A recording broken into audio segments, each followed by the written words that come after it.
السلام عليكم ورحمة الله وبركاته. ازيكم حبايبي؟ عاملين ايه؟ يا رب يكون كلكم بألف خير. النهاردة ان شاء الله معانا قناة آية حبيب. قناة آية حبيب قناة جميلة جدا وكل اكلاتها ما شاء الله عليها روعة.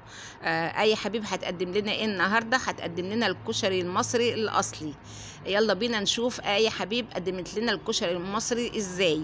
جابت العدس ونقعته في المية، وجابت البصل وقطعته رفيع، ورشت عليه معلقه دقيق ومعلقه نشا، وحطت الزيت يسخن على النار، ونزلت بالبصل عليه، وفضلت تحمر فيه لحد ما بقى لونه جميل كده، وشكله بقى ما شاء الله عليه، وبقى مقرمش خالص.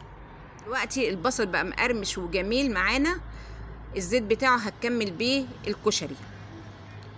دلوقتي هي راحت جابت حله حطتها على النار فيها ميه تغلي، واول ما غليت نزلت المكرونه اللي حجمها صغير، وبعد دقيقه راحت منزله المكرونه الاسباجيتي، وحطت شويه ملح عليها وقلبتها وسابتها لحد ما تستوي. واول ما استوت راحت مصفياها ورشت عليها معلقه زيت كبيره، زيت من بتاع البصل. بعد كده هي بتكمل بقى طريقه الكشري. راحت مجهزه ربع كيلو من العدس، وربع كيلو من الشعريه، ونص كيلو رز مغسول ومنقوع. جابت حله وحطت فيها زيت من بتاع البصل،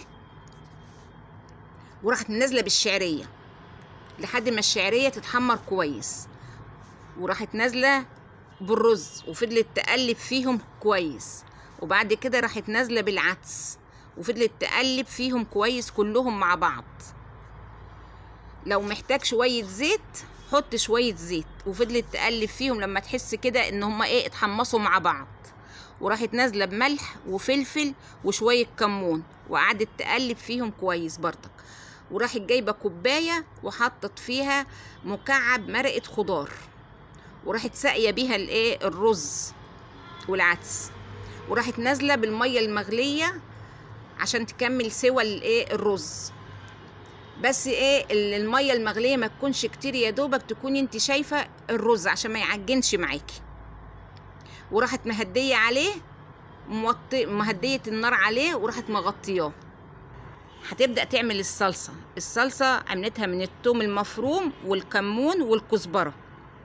حطت حله على النار وحطت فيها شويه زيت بردك من بتاع البصل، وراحت حاطه معلقه الثوم وفضلت تقلب فيها، وراحت نازله بمعلقه الكمون ومعلقه الكزبره وفضلت تقلب فيهم شويه. وبعد كده راحت نازله بمعلقه معجون الطماطم وقلبتهم بقى كده خلاص.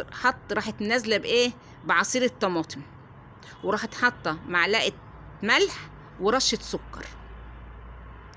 دلوقتي بقى هي هتبدأ تعمل لنا الدقة دي بتكون عبارة عن كوباية مية سخنة، ومعلقة كزبرة، ومعلقة كمون، وعصير ليمونة، ونص كوباية من الخل، وملح معانا على حسب ما انت على حسب الحاجة اللي انت عاملاها يعني. جابت حله وحطيتها على النار وفيها شويه زيت من بتاع البصل بردك، يا دوبك الزيت يكون دافي، وراحت نازله عليه بمعلقتين من الشطه وقلبت فيهم. فضلت تقلب فيهم لحد ما تبص تلاقي كده الشطه بتفور معاكي.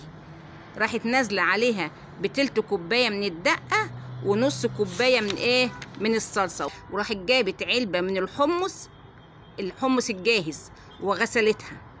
كده بقى خلاص الكشري بتاعنا بقى جاهز. وكده بقى الكشري بتاعها ما شاء الله الطبق شكله جميل جدا ما شاء الله عليه، حاجة جميلة جدا جدا. واحنا بنشكرها وبنقول لها يا آية الكشري بتاعك في منتهى الجمال وتسلم ايدك. ويلا عشان ما اطولش عليكم الفيديو يا بنات، اللي ما اشتركش في القناة يشترك ويفعل الجرس عشان يوصلوا كل جديد من عندنا. مع ألف سلامة.